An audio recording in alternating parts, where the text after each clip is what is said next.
hello everyone. We are back out here in Berea for Browns training camp, and the Browns got a little bit of a scare today when Joe Thomas went down. Danny Shelton was blocked into him. Joe let out a scream. He went down, had his knee and his ankle checked on the sidelines. He went in with the trainer. Now, I've heard so far that it's not believed to be anything serious, but when your 8-time Pro Bowl left tackle goes down, it's always a concern. Oh, and you could even hear it when we talked to some of the players on the sides. Paul Kruger saying, boy, anytime one of your cornerstones goes down. And you could tell the players were nervous. Some of the players we talked to were like, I think he's okay, but I like Alex Mack was like he wanted to get in the locker room to find out what was going on.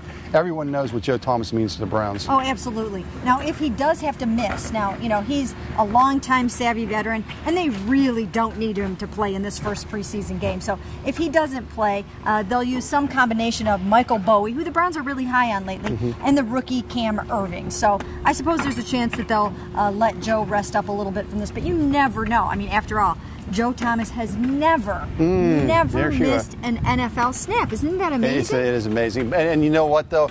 After what we saw happen last year with Alex Mack had never missed a snap. And these guys, we think of them as Iron Men, but every once in a while something like this happens. And Mary-Kay, that's why it's so serious, right? That's why, because we saw what happened with the Browns offense when Alex Mack went down last year. Right, 7,900, I think 17 snaps so far. So we are all hoping, of course, that Joe comes out of this absolutely fine.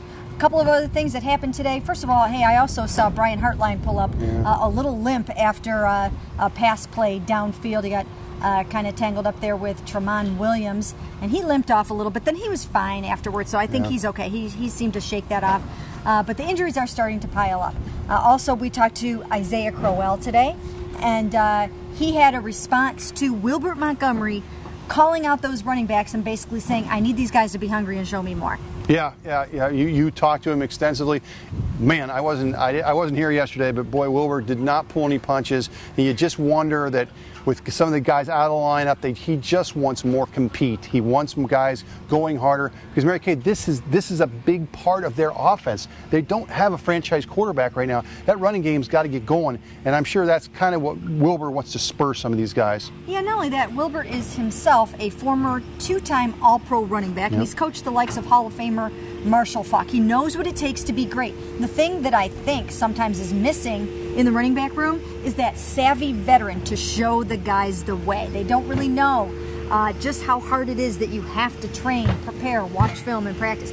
Wilbur tries to get the message across, but sometimes it helps to have a guy in the room that's been there and done it. Now, Phil Taylor, we saw him work with the first team defense today. It was nice to see Phil do that. He's coming off of a knee injury of his own, and he finally got some work with the first team. Yeah, he was excited to get back out there. Not sure if he's going to play on Thursday, but he's getting closer and closer to being himself. And boy, he was good in that last game.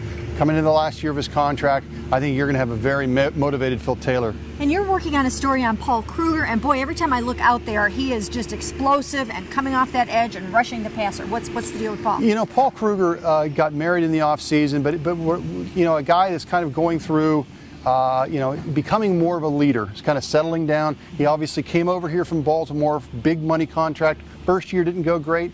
Last year, best year of his career. And now he wants to be a leader for guys like Nate Orchard, some of these young kids. He can mentor them. And I think he's just growing more into his role on this team. And when you have 11 sacks, people will listen to you, right? Yeah, absolutely. So good stuff from Paul this year. And we will have everything right here for you on cleveland.com.